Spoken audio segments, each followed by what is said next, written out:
Hello and welcome to All for Animals. I'm your host, Rachel, and today we're going to kind of do things a little bit differently.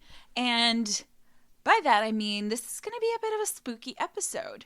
We are talking about animal attack survivors. So at least we do know that each of these stories is going to have a happy ending, thankfully.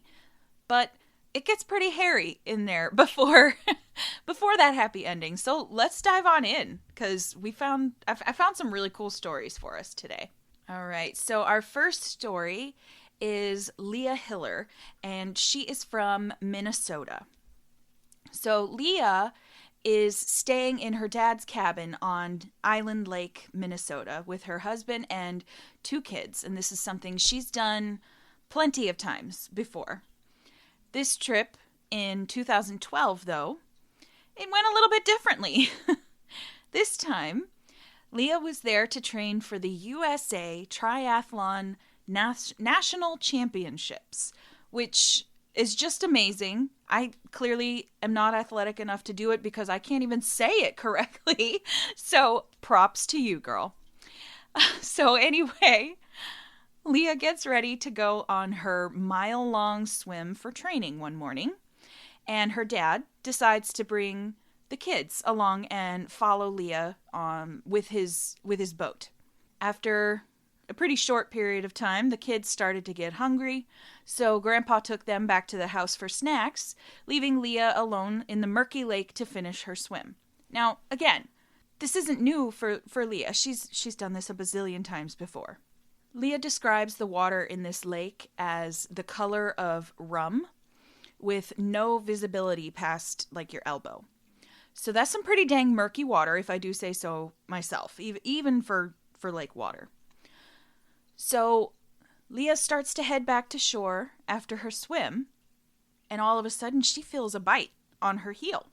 And even though the bite really, really hurt, she kind of started to write it off as a bite from a muskie, which, for anyone who is not aware, is a pretty big fish, and it looks pretty intimidating, but it usually tends to leave most people alone. It's not unheard of for them to bite, but it's also not like an all-the-time thing. So, unfortunately, that first bite wasn't the only one that Leah would receive.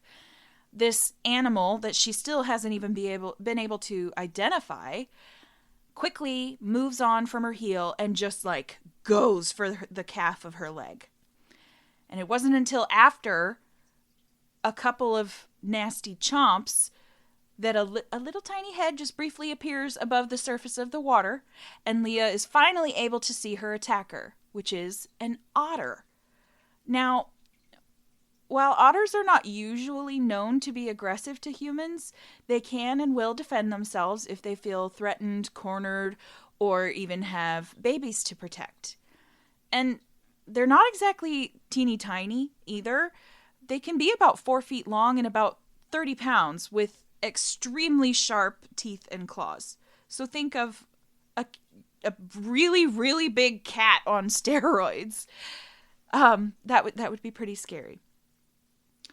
So this otter is poking its head out of the water to kind of like suss out where Leah is in the water, and then diving back down and attacking Leah's legs, and just rinse, repeat, rinse, repeat. Meanwhile, Leah knows that there's absolutely no way to escape this otter. And I got curious, so I actually looked up how fast otters are able to swim. And she's absolutely right. There was definitely no way she was going to be able to outswim this guy. Otters can swim up to 7 miles per hour, and most average humans, we can only get up to about 2 miles per hour. And otters also have much better maneuverability than we humans do in the water. So she was outmatched. So Leah is screaming and trying to get her dad's attention back at the cabin, while also trying to protect her neck and deal with the overwhelming amount of pain that she's in from this vicious attack. This otter actually winds up biting her legs about 25 times. And some of those bites were as much as 2 inches deep. Otters, they're carnivores. Their teeth are literally, this is what they're made for, biting and tearing flesh. So that this guy was inflicting a lot of damage. This attack goes on for an agonizing 10 minutes until her dad finally hears her screaming for help. And while trying to start up his boat to actually get to her, unfortunately, he accidentally floods the motor. But luckily had a second boat just waiting in the wings and eventually was able to get to Leah with the kids in tow. Because obviously he wasn't going to be able to just leave them all alone now, could he? So they finally get to Leah. They pull her from the water and she sees how terrified her daughter is. So Leah says she, quote, switched into mom mode and was comforting her. I knew now I was out of the water, I would be fine. Thankfully, she was also wearing a wetsuit, which was completely destroyed after having taken quite the beating from the little otter. And without that wetsuit, honestly, her wounds would have been much, much worse. So obviously the whole family went straight to the hospital to treat all of those nasty bite wounds. And unfortunately, especially given the extremely violent and out of character behavior for that otter, the doctors also had to make sure to administer rabies vaccines to Leah. But here's the worst part. She said in this article she had to have a shot in each of her 25 bite wounds. I did not know this was the case, and I'm freaking out about the pain, and I'm not even the one doing it. That seems insane. Is it still done that way? I mean, this was in 2012. Somebody tell me, because that's terrifying. Obviously, that much medication, that much stuff going on, it started to mess with Leah. She starts vomiting, and she's just really not feeling her best. But, thankfully, after only about 2 weeks of antibiotics, Leah was able to participate in a triathlon. And even better, she actually wore a wetsuit that said Otter Girl on it. She said she wanted to dive right back in the water and face her fear as soon as she possibly could after the attack. And I think it's pretty safe to say that Leah is quite the badass. And if you're wondering, she still swims, and she's pretty proud of this story and appreciates how it showed her her own mental strength. So I think everybody will be giving the adorable otters a little bit of a side eye from now on. I know I will, because I was not aware that they were that scary.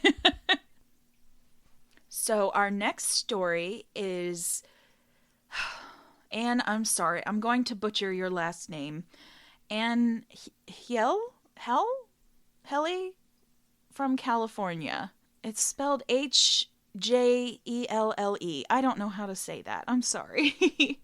So one day in January of 2004, Anne and her friend Debbie, they met up for a nice afternoon bike ride. Casual, nothing too scary. So while riding, these ladies come across a man who's standing in the middle of the trail. So of course they stop and ask him if everything is okay.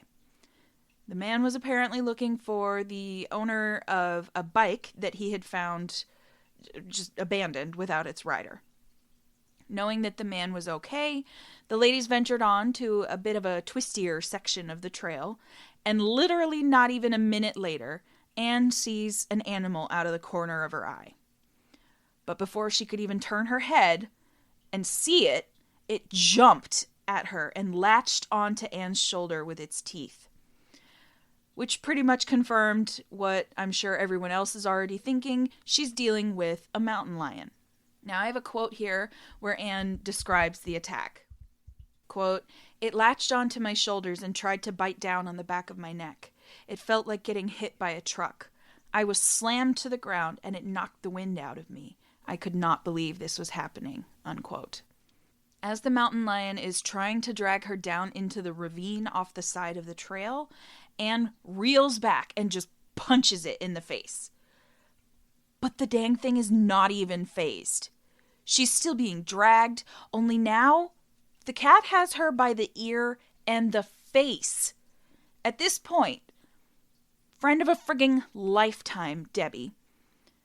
Don't forget, we have Debbie along for the ride here. She is full on playing tug of war with this massive cat, grabbing Anne by the leg and desperately hanging on.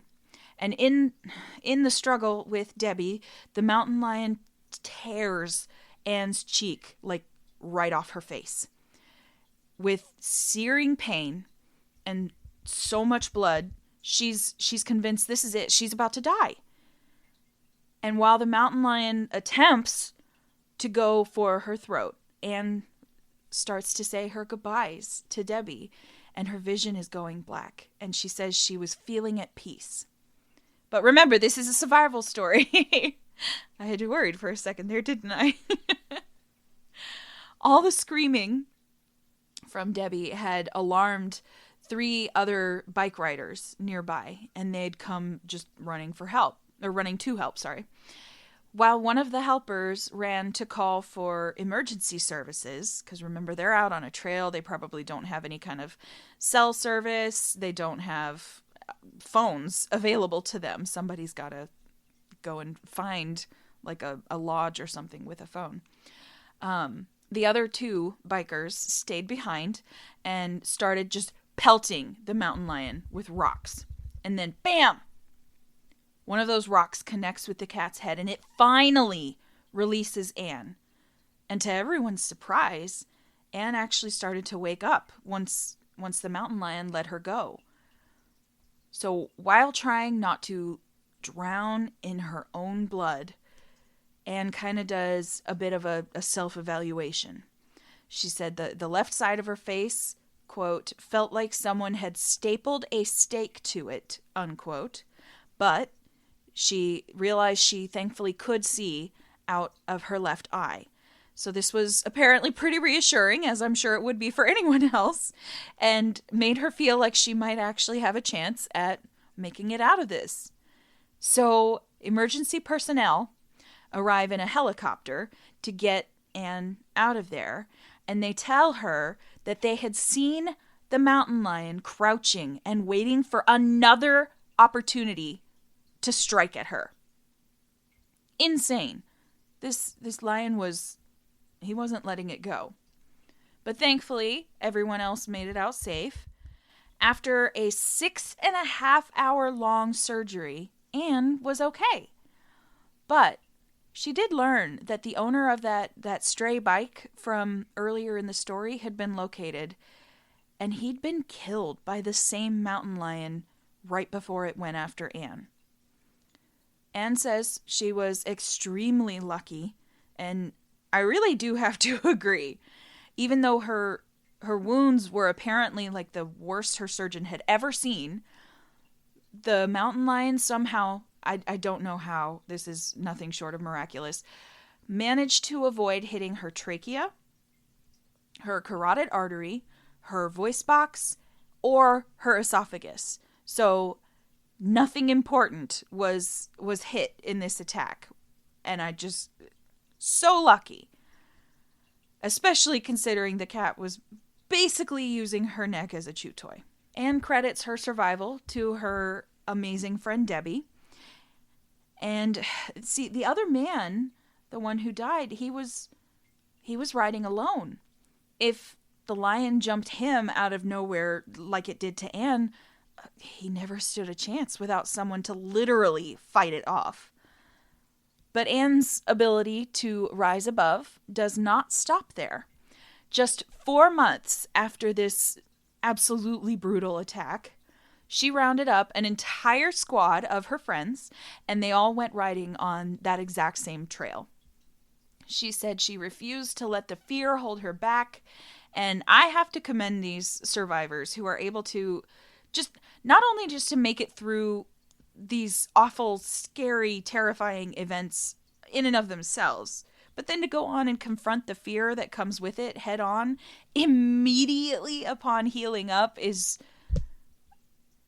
pretty amazing. Our next story is from Chase Dellwo from Montana. October 3rd, 2015 was supposed to be a really great day for Chase. He was out bow hunting elk, having a great time with his brother. But that fun hunting trip was very dramatically cut short when Chase came upon none other than a 400-pound grizzly bear. What's even worse is he hadn't even noticed the bear until he was only about 3 feet away from it, which, of course, is going to startle a sleeping bear. And in true bear fashion, it promptly walloped Chase right off his feet and chomped down on his head. Chase said, quote, "He let go, but he was still on top of me roaring the loudest roar I've ever heard," unquote. And even though he let go, unfortunately, the bear wasn't going to be finished just yet. It bit Chase on the leg and then proceeds to fling him around like a friggin' rag doll. But here's where this story differs from most bear attack stories out there. With nothing left to lose, Chase remembered one of those weird, obscure little facts that no one really thinks of as important. Apparently, his grandmother, in her infinite wisdom, had shown him a magazine article that mentioned that large animals have quite the gag reflex. So Chase just went for it. He shoved his entire right arm deep down the bear's throat. And crazily enough, it worked. The bear gave up the fight and just wandered away. And it seems that Chase didn't even wind up with any injuries to his arm, which seems insane.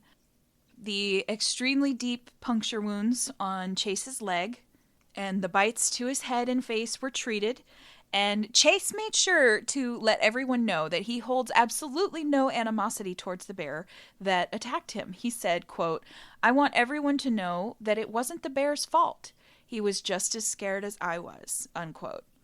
You got to admire the ability to think on your feet like that and remember something that you probably just filed away under, in your brain maybe even years ago. And to just be so kind and understanding towards the bear, even in the face of all of those injuries. Okay, and our next story, it might be a little bit more, I guess, widely known, but it might not, because I grew up being like an Animal Planet, Discovery Channel girly, and I had never heard this story. So if the name Scott Cassell sounds familiar, let me refresh your memory. Scott is known as the first person to ever film a giant squid in its natural habitat. He's had quite the prolific documentary film career, with his films being featured on channels like the Discovery Channel, Animal Planet, Disney, MTV, BBC, and even the History Channel, among others. So you can imagine he probably spends quite a bit of time diving in the ocean. So while filming for a documentary called Dangerous Waters, Scott and a small crew were diving in the Gulf of California. And being an expert in squids, he was sure to have plenty of safety measures and equipment ready for the entire crew. Because even though squids look rather squishy and harmless, don't let them fool you. You know those little suction cups on their tentacles? Well, I bet you didn't know that each of those little suckers is lined with 20 to 26 little needly teeth. And in case that's math you just can't compute, like myself, that adds up to about 24,000 teeth on one freaking squid. And I certainly did not know this before, and honestly, I really kind of wish I didn't now. I don't think I've ever been more thankful to live in a landlocked state. So, those safety measures I mentioned were implemented to try and avoid disaster at the hands of these squid. And they were things like a special squid-proof armor, an anti-squid cage, which I'm thinking that one must be similar to like a shark cage, but different somehow, because a shark cage, they'd still be able to reach their tentacles in. I don't know. And even special armor for the breathing apparatus that Scott Cassell used. So this sounds fairly safe, right? Not so much. Scott wanted to do a quick dive without his crew to kind of like scout the area that they were intending to film. And literally as soon as he hit the water, he hears the crew up on the boat yelling, "They're right underneath you! Look out!" And looking down into the water, Scott saw an entire herd. Wait, is it a herd? What's the word for a group of squid? Okay, so I paused to find out. And apparently a group of squid can be called a few different terms. The most, like, official one is a squad of squid, which sounds like a tongue twister. But the one that I think seems to fit better is a conspiracy of squid, especially after this story. So anyway, this conspiracy of squid starts to move closer to him, and they're like rapidly changing colors between white and pink and red and white and pink and red. And then two of these squids basically corner him, and one of them full on bitch slaps him with its tentacle right in the ribs. So then 4 more squids descend on him. They're smacking Scott's camera, which then smacks him in the face. And then another squid swoops in and tries to grab onto the camera. And then he yanks the camera backwards so hard, it dislocates Scott's shoulder. And obviously, he's completely discombobulated from this. And 2 more squid take advantage of that situation and grab onto his legs and just wrench him straight down. So deep and so quickly, his eardrum bursts, which, if anyone is wondering, absolutely excruciating. Some of the worst pain ever. There's actually, there's video of this attack, and since Scott was, filming at the time, and you can actually hear him scream underwater from the pain. And so while all of this is happening, the rest of the squids are coming in and they're just taking bites out of him with their beaks. Because those beaks are razor sharp. So while I was researching this, I actually saw videos of squids biting through a soda can like it's a marshmallow, a piece of gum, something soft and mushy. The squids are literally, they're shredding his wetsuit, and they're cutting him all over. And Scott is in the fight of his life here, and he's struggling to get free of the squids and their vice grip and sharp beaks. He receives a bite to the head, which he says exposed his skull to the seawater, which is painful just talking about. While flailing and kicking and punching anything he can to get free, a squid bites down on his wrist and breaks it in 5 places. Whew! I never knew that squid beaks were that strong. Miraculously, somehow, Scott manages to free himself, and he scrambles up to the surface, where he sees that all the squids are following behind him. He just barely makes it into the boat and avoids being dragged down yet again. I have to say, I think this is probably the most surprising animal attack story I've ever heard of. I had less than 0 idea that squids were so scary, so strong, and so predatory. I learned a lot about them while researching this episode, and I think I might have to do another of the another like whole episode about squids. A deep dive, if you will.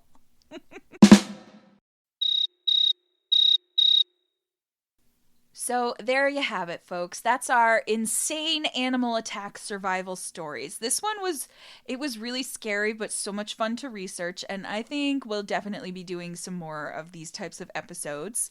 And if you or anyone you know has had an animal attack story to share, please, please, please send it on in to allforanimalspodcast@gmail.com. And in the meantime, give us a like and follow on social media. You can find us at All for Animals Pod on Facebook, TikTok, and YouTube. And we are All for Animals Podcast on Instagram. And if you have a spare few seconds, give the show a 5-star rating and review on whatever platform you like to listen. Thank you for joining, everyone. I'll see you next time.